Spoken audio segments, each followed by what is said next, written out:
producing more firepower. We see this especially when it comes to ammunition, which was a source of great disappointment, that the fact that we couldn't produce not only as much as Russia, but actually 4 times less than Russia. This has changed dramatically in the course of 1 year, and we see this together with adopting latest technologies as a key element to change the developments, to change the curve. So don't get me wrong, we are not naive and we shouldn't be. We still have a lot to do. A commitment to spend and invest more is still commitment. Some of the countries are paving the way towards 5% at a much more ambitious timescale, but some are still taking their time. But it is clear that both leaders and defense industry know that we cannot stick to the old normal. We have to invest in our security because our security is challenged. And within our deterrence, we need to incorporate the defense industry, because if there is one very clear lesson from Ukraine, is that your pace of production and your industry and your innovation are as important as your political will to fight, as your military might and your command and control. We have also been clear about stepping up support to Ukraine. And I'm saying this here in Norway, and I want to stress that it is allies like Norway that have made this possible.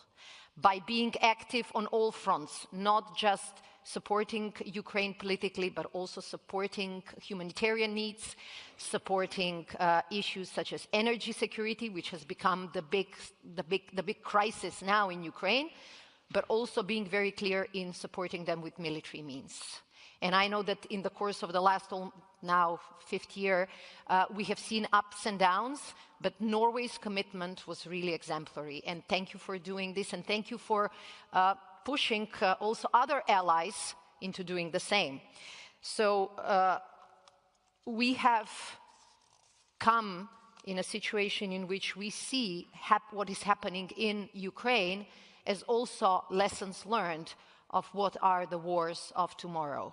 And by having your defense industry supporting them, by having all of us supporting their military capabilities, but also their training, their intelligence, we are actually we are also supporting our own deterrence and defense. And I don't think that we can repeat this message enough.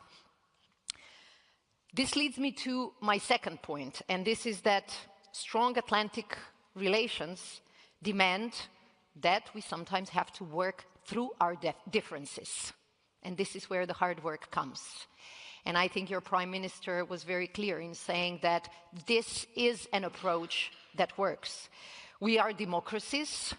We have debates within our societies. We should not take them for granted. We also have dialogue with different allies. And sometimes, like in history, we have different points of view. And the big advantage is that the DNA of this alliance is about discussing and finding a way out and coming up with a solution that matches our shared interests for security. So we have, as part of this also discussion lately, we have come up with a U-turn when it comes to Arctic security.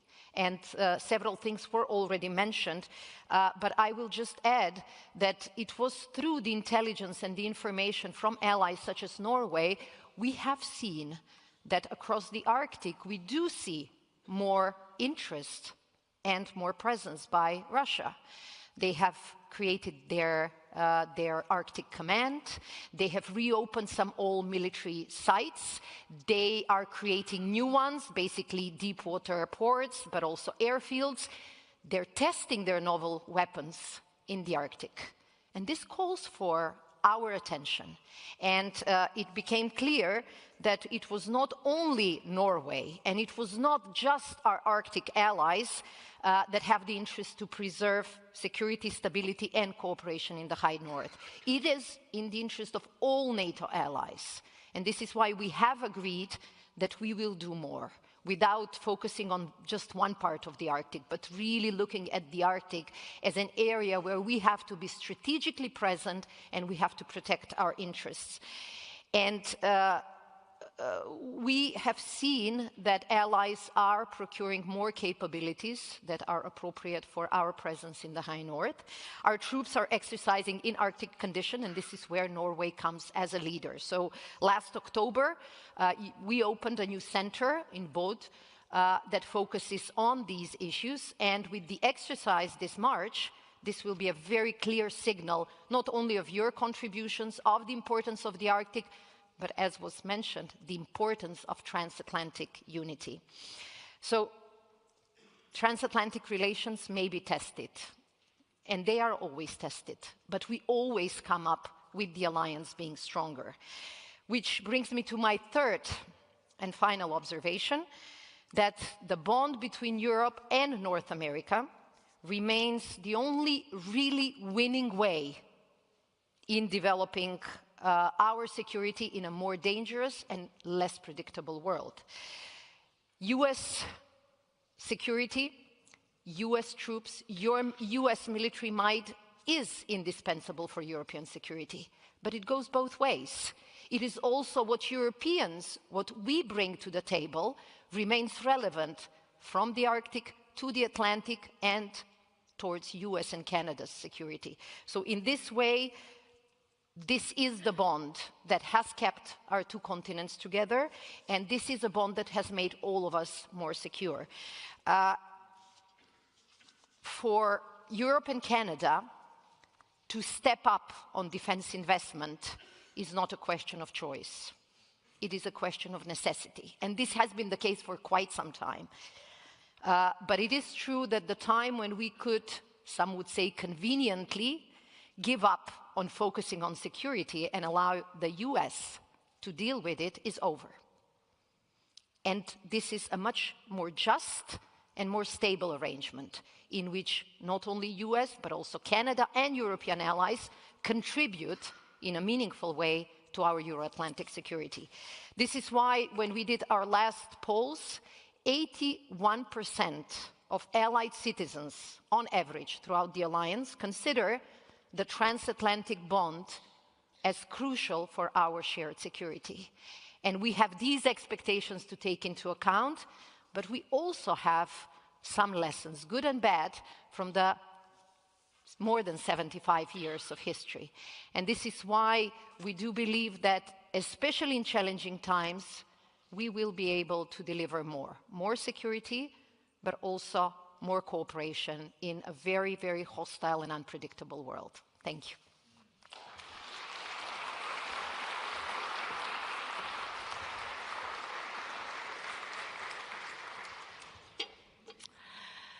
Thank you so much for pointing out the importance of the transatlantic bond and how we can strengthen it in these turbulent times. It is a result of hard work, shared interest, and political will, as you said in your remarks. However, we have to reflect on the last week's remarks from Donald Trump and the tough diplomacy around Greenland, and his rather harsh rhetoric to European allies and Canada of being weak. How much has this harmed the trust among the allies? Could you tell a little bit from the headquarters? And how can we heal it? Well, I remember reading, your Prime Minister mentioned, the days of university work and how I remember some of my university lessons that spoke about what is the basis and the strength of alliances in history and in the world. Is it a threat or is it trust? Yeah. And in my view, it has to be both. Yeah. We do share the common goal of providing security, and we have to also work on this with the appropriate level of trust. And I have to say that trust goes both ways. Yeah. But it is true that for many years, actually decades, as Europeans, we got used to US carrying most of the burden in an unacceptable way, maybe acceptable after the Second World War, but practically this has been the source of frustration for so many years and for so many administrations. We also have to be open about this fact. I remember the first time I joined a ministerial meeting, it was Ministers of Defense when my country, North Macedonia, was still not part of the alliance. But we did support NATO in Afghanistan and in Iraq previously. So we were there around the table discussing Afghanistan, but at every meeting, the Secretary of Defense from the US would start by calling European allies and Canada to invest more in their defense. And some European colleagues saying, yes, we agree, but we cannot do it now. And this has been going on for too long. I remember some people were quoting JFK in '63, talking more or less about the same frustration from the other side of the Atlantic, that countries which are moving forward in terms of economy, in terms of capacities, are not willing to in a way, finance appropriately and invest in their security. So we have approached this problem in The Hague in a very pragmatic way. How can we do better? How can we invest in the trust by saying that European allies and Canada are doing more? And there is a clear sense, and I would say even understanding and consensus among all allies, that we will continue to develop, you called it previously European pillar of NATO, European defense within NATO, and this balance sharing, actually balance shifting, will strengthen the alliance. It will not weaken it. And of course, allowing US to be present in other theaters, but also saying that US nuclear deterrent remains also very important for the alliance, apropos the discussions that we have had previously. Yeah, I think it was Donald Tusk who said it's not fair that 500 million Europeans are asking 300 million Americans to defend them against 140 million Russians. You're absolutely and I think it's time to step up. And I think he added also from an economy the size of Italy. So both in terms of numbers, in terms of economy, might, innovation, power of industry, you know, it's... we can do better, and we can deter by investing even more in our security. It's talking about in NATO now, burden shifting instead of burden sharing. What's the difference between the two terms? Does burden shifting somehow indicate that some downsizing or even withdrawal of American troops in Europe? Or burden shifting has been on the table for many decades. Well, this is it. When you don't deal with burden shifting, you know, then you have to be even more ambitious afterwards. It is clear that European allies and Canada, and European allies especially on the continent, are prepared to take the lead when it comes to conventional deterrence. And this means more prominent role, bigger numbers, but also capabilities. And this is where our relationship with defense industry become crucial. I started this morning in Oslo with a conversation with representatives from the Norwegian defense industry. Really remarkable, not just the primes, but really small and medium companies who bring something to the table. And they said that they have seen the demand signal growing stronger after The Hague, but they also need some additional predictability. Why is this that defense industry still with certain question marks? That's because they're afraid. Is our commitment real, and will it stay? Because we have had commitments in the past, and unfortunately, too many allies we were dragging our feet. So I think what was very important in The Hague was to send this message, and then what is important is that now we focus on implementation. Because it's not as if the 5% is something that we have on the table. The 5% is goal. Some countries are more ambitious. Some countries have already shown, that they can contribute 5% either this year, next year, or until 2030.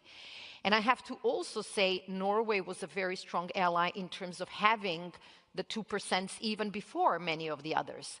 But we have to convince also defense industry and our adversaries that our commitment is not going to disappear the moment, especially the moment after the war in Ukraine ends. Because it is a clear understanding by all our intelligence services, by all our experts, that when the war stops in Ukraine, the threat of Russia will not disappear. No. On the contrary, they have shown that aggression will be and will continue to be their foreign policy towards practically all their neighbors. And we have seen this when we analyze Russian economy, when we see how they're churning up military equipment. So this is why our commitment cannot be a one-time decision. It has to be a sustained effort that will strengthen us. Totally agree. You mentioned the need for NATO to step up in the Arctic. To a Norwegian and a Finn, the Arctic is part of our DNA, Prime Minister Støre and President Alexander Stubb wrote in Financial Times, I think it was last week. And in the last year, the NATO profile in the Arctic is already enhanced due to updated regional plans and command structure, as well as Finnish and Swedish NATO membership. So what more could you do, or should NATO do, without diverting critical resources from other key priorities, as Ukraine? Well, you're absolutely right that for you, Arctic was never too high or too north. We live there. And we have always counted on Norway to be our eyes and ears when it comes to this region. But it is true that there was hesitation, on behalf of even Arctic nations, on how should NATO be involved. It was predominantly seen more as a national exercise, national responsibility. This thinking has changed. And what we have seen because of Russian presence, because of Russian activities there, is that we have to be more united and we have to have a more coordinated response there. 7 out of 8 Arctic nations in the world are NATO allies. Exactly. So it is our, front yard in a way. And what is necessary, of course, is for us to have not only more knowledge, more situational awareness, but also more presence and more capabilities. And the whole concept of the Hague commitment is not to move our capabilities around, but to increase and strengthen our capabilities. What was different was that even in our defense planning cycle, we had to adjust to looking at Arctic and Arctic capabilities as part of our planning. And the fact that now these countries are part of Norfolk Joint Command responsibility will be extremely helpful. But the idea is not to weaken our defenses elsewhere, but actually to bring more capabilities to the table, and it's definitely capabilities that you don't need elsewhere. I mean, these are all more specialized capabilities, more specialized military exercises, and this is why actually our Arctic allies are a huge resource. Living and fighting in this environment is a completely different ballgame, I was told. And after walking in Oslo, which is probably a very, very mild version of this, I can understand. Yes, almost no snow these days. Yes. But we have to end by talking a little bit about the agenda for the upcoming Ankara summit of NATO this summer. The allies will meet again, and will it be assessment of how far you have, we have reached the commitments from Hague? What other topics will be on the agenda, do you know? The Secretary General, when we were preparing for The Hague, he was very clear, not only in the discussions about the summit, but even discussions referring to NATO internal reorganizations. His goal, and maybe this is his Prime Minister's experience speaking, is we have to focus on our core business. Yeah. And it was an additional argument for him also to advocate stronger cooperation with the EU. Why? Because there are areas in which EU is actually better positioned with more know-how, and we shouldn't just repeat what they know better. So it should really be a cooperation. But NATO has to focus on what we know best, and probably we are the only ones with the DNA and the history and the experiences, good and bad, of actually command and control, defining military capability and conducting operations. So he said even then, we will not pick our 3 priorities for The Hague and then think about different priorities next year. No, it's all about implementation and delivering on these commitments, because the 5% pledge is only as good as our budget decisions are every year. If we don't follow up, they will actually become a vulnerability. On defense production, we will continue also the focus in Ankara, and we will have another industry day focusing very much on how can we support industry and how can we be better with using additional funds, but hopefully without avoiding additional costs. Because there were several ministers, I remember in the preparation to the summit, who said, if we increase spending, we will just end up with more inflation. So this is why our message to allies was, let's do more joint procurements, let's try to cooperate more, and let's insist on more innovative solutions in looking for the right capability targets. So this will also be high on the agenda. And the third element, this is what we do every day. I mean, we push allies to do even more on supporting Ukraine. And we just had 2 very important NAC sessions focusing on how can we support Ukraine so that they can really negotiate with more assurances and more strength on their side. And trust me, especially on issues such as air defenses, the situation is and was dire. Yeah. And this is something where I cannot avoid mentioning again Norway. The fact that you were able to use also your defense industry to support, but you were also, I think, a leader in terms of supporting financial package for the so-called prioritized Ukraine requirement list, which basically delivered ammunition and air defenses to Ukraine as we speak. So very quickly, this saved lives. It saved lives on the battlefield, it saved lives in Ukrainian cities, and we know that the focus now is on the peace process, but we also know that we have to continue with this support, because as you could see even today, the fighting has not stopped, and the attacks, especially on civilian and energy infrastructure, have only picked up. So these 3 things will be our focus as we head towards Ankara as well. Thank you so much for a very inspiring and interesting conversation. Thank you for the invitation. And good luck with your important task to keep us safe. Thank you. It's great, very nice. Thank you. So we will now have a short break, 15 minutes or a leg stretch, before we go back and listen to an expert panel on the MAGA world order. Please be back in 15 minutes.